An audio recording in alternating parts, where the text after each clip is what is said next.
اس کی دینداری کی گواہی بھی دیتا ہے، اس کی ایمانداری کی بھی گواہی دیتا ہے، اس کا مسلمان ہونے کی بھی گواہی دیتا ہے، تو یہ فیصلہ تو کمال کا ہے۔ اب جو سب سے بڑی ذمہ داری ہے وہ ان لوگوں کے اوپر ہے جو نکاح پڑھاتے ہیں۔ ہمارے ابھی چند دنوں پہلے ایک بڑا مسئلہ بنا کہ ایک مولوی صاحب نے، جو ہمارے ایک دوست ہیں، گاؤں کی امام مسجد تھے، انہوں نے گاؤں کے نمبردار کی بیٹی کا نکاح پڑھایا، تو اس کا مسئلہ بن گیا۔ مسئلہ یہ بنا کہ وہ لڑکی کا نکاح پہلے انہوں نے کیا ہوا تھا، نکاح پہلے کیا ہوا تھا، وہاں سے انہوں نے طلاق نہیں لی، اور وہاں پہ اپنی مرضی سے انہوں نے جواب دے دیا کہ جی ہم نے یہاں رشتہ نہیں کرنا۔ اب انہوں نے فیصلہ کیا کہ ہم نے بچی کی رخصتی تو کی نہیں ہے، صرف نکاح پڑھایا ہے اور بچی کی رخصتی نہیں کی، اس لیے اب ہمیں باقاعدہ طور پہ طلاق لینے کی ضرورت نہیں ہے۔ نہ انہوں نے عدالت میں جا کے تنسیخ کی، اور نہ اس بچے سے جس کے ساتھ اس کا نکاح کچھ 4 سال پہلے ہوا تھا، وہاں پہ انہوں نے رخصتی طلاق بھی نہیں لی، تنسیخ بھی نہیں کرائی عدالت سے، اور گاؤں کی امام مسجد سے کہا کہ جی ہماری بیٹی کا نکاح ہے۔ وہ گاؤں والوں نے امام مسجد سے کہا، نکاح پڑھا دیا۔ نکاح پڑھانے کے بعد جب اس لڑکے کو پتہ چلا تو انہوں نے برادری کے 20-25 لوگ اکٹھے کیے، تو آ کے رولا ڈال دیا، مسئلہ بنا دیا۔ گاؤں کے جو ایک اور نمبردار تھا اس سے کہا کہ جناب میں نے طلاق نہیں دی، میرا نکاح اس کے ساتھ ہوا ہے، نہ انہوں نے مجھ سے طلاق لی ہے، نہ انہوں نے مجھ سے طلاق دلوائی ہے، نہ میں نے لکھ کے دیا ہے۔ اب یہ دیکھیں قصور کن کا ہے؟ محلے داروں کا۔ قصور کن کا ہے؟ جس شخص کی وہ بچی ہے کہ اس نے کیوں نہیں بتایا امام مسجد کو۔ لیکن امام مسجد کا قصور کو کیا تھا؟ ان کا قصور یہی تھا کہ انہوں نے نمبردار سے جرت نہیں کی پوچھنے کی کہ جناب، یا محلے میں کسی بندے سے، کسی نمازی سے پوچھ لیتے کہ جناب فلاں کی بچی کا نکاح ہے، آیا اس بچی کے بارے میں کوئی پہلے شادی شدہ تو نہیں بچی تھی؟ باتوں باتوں میں بندہ اس بات کی انکوائری کر لیتا ہے، پوچھ لیتا ہے، لیکن نہیں کی۔ تو اس کا کیا ہوا؟ نمبردار تو گاؤں کا نمبردار ہے، وہ تو نمبردار رہے گا۔ گاؤں والے جو ہیں وہ گاؤں والے ہیں، وہ چودھری ہیں، ذمہ دار ہیں، وہ گناہ کبیرہ کریں، وہ گناہ صغیرہ کریں، وہ ان کے بچے لوگوں کی عزتیں برباد کر دیں، خاندان برباد کر دیں، یہ قتل بھی کر دیں، تو یہ لوگ کہیں گے کہ ہمیں معاف ہے۔ لیکن کیونکہ امام مسجد صاحب ہے، امام مسجد صاحب جو ہے وہ بیچارہ اس کا کوئی والی وارث نہیں ہے، تو انہوں نے اس کے برتن اٹھوائے اور گاؤں سے نکال دیا۔ اب میں جب اپنے ان علماء سے، ان دوستوں سے، ساتھیوں سے کہتا ہوں کہ آپ بھی ہوش کے نخ لیا کریں، اتنی زیادہ ان لوگوں کی عزت اور قدر نہ کریں کہ ان کے خوف اور دبدبے میں آ کے ان کی بولی بولے۔ آپ حق بیان کریں، قرآن بیان کریں، حدیث بیان کریں۔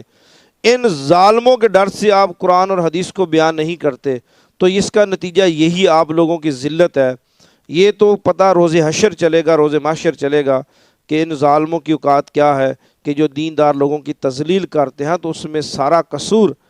ہمارے ساتھیوں کا بھی ہے، ہمارے طبقے کا بھی ہے۔ اب یہ ایک بڑا امتحان آ گیا، کون سا خطیب ہے، کون سا مقرر ہے، کون سا وہ عالم ہے، کون سا وہ نکاح خواں ہے، کون سا وہ قاضی ہے جس کے پاس یہ رجسٹر ہے کہ اب وہ جرت کرے گا۔ حکومت نے تو کمال کا خوبصورت کردار ادا کیا، اور تمام ان صوبائی اسمبلی کے ممبران جنہوں نے اس میں حصہ لیا،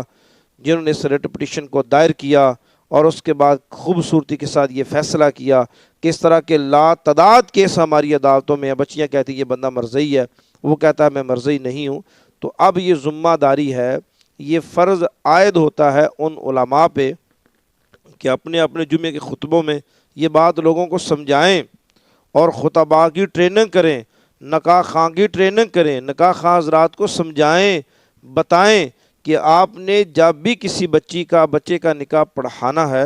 تو آپ نے کم از کم کوئی علاقے کے 2 سے 3 4 معزز آدمی جو چگلی بھی نہ کرتے ہوں، جو جھوٹ بھی نہ بولتے ہوں، جو منافقت بھی نہ کرتے ہوں، جو حاسد بھی نہ ہوں، جو آپ کی نظر میں ایسے ہوتے ہیں نمازی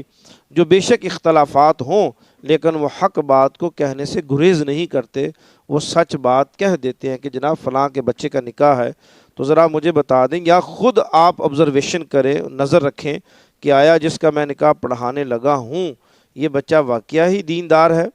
یہ مسجد میں بھی آتا ہے، یہ نماز بھی پڑھتا ہے، حضرت محمد صلی اللہ علیہ وسلم کو خاتم النبیین مانتا ہے، آقا کریم صلی اللہ علیہ وسلم کی ختم نبوت کا قائل ہے یا نہیں قائل ہے، تو ہم تمام حضرات کو یہ اپنی اپنی ذمہ داری کا اظہار کرنا پڑے گا، اور اپنے اس فرض کو جو ہمارے اوپر اللہ نے ڈال دیا ہے کہ جب بھی ہم اس چیز کو کریں تو کمال ہے اللہ تعالیٰ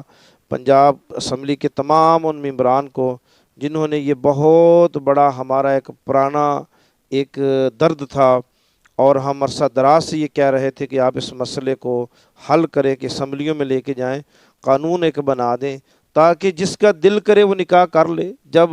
جھوٹ نہ بولیں، جب آپ مرزئی ہیں، آپ قادیانی ہیں، آپ آقا کریم صلی اللہ علیہ وسلم کو آخری نبی نہیں مانتے، آپ کا مسلمانوں کے ساتھ کوئی تعلق نہیں ہے، تو آپ منافقت نہ کریں، آپ کھلم کھلا اظہار کریں۔ تو یہی کسی کے جھوٹے ہونے کی سب سے بڑی دلیل یہ ہوتی ہے کہ وہ جھوٹا ہونے کے بعد بھی، وہ چور ہونے کے بعد بھی نہیں مانتا میں غلط ہوں۔ تو یا تو آپ توبہ کریں، اور اس کے بعد حضرت محمد صلی اللہ علیہ وسلم کی ختم نبوت، قرآن کے ایک ہونے، خدا کے ایک ہونے، آخر الزمان نبی صلی اللہ علیہ وسلم کی آپ رسالت کے کما حق ہو ایمان لائیں، اور جس طرح ایک مسلمان کو حق ہے آپ کسی فرقے کی کو نہ جائیں، کسی فرقے کو بے شک فالو نہ کریں،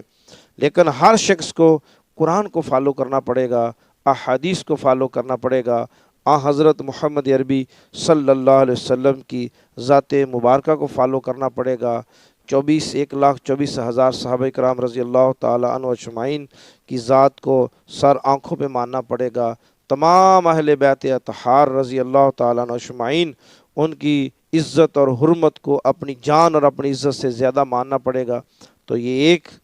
سچے مسلمان کی نشانی ہے۔ اللہ تعالیٰ میرے ملک پاکستان کو تا قیامت ہمیشہ ہمیشہ قائم اور دائم فرمائے۔ اللہ میرے ملک وطن عزیز کا حامی و ناصر ہو۔ انشاءاللہ یہ ملک تا قیامت رہے گا، اس کو مٹانے والے خود مٹ جائیں گے۔ آمین ثم آمین یا رب العالمین۔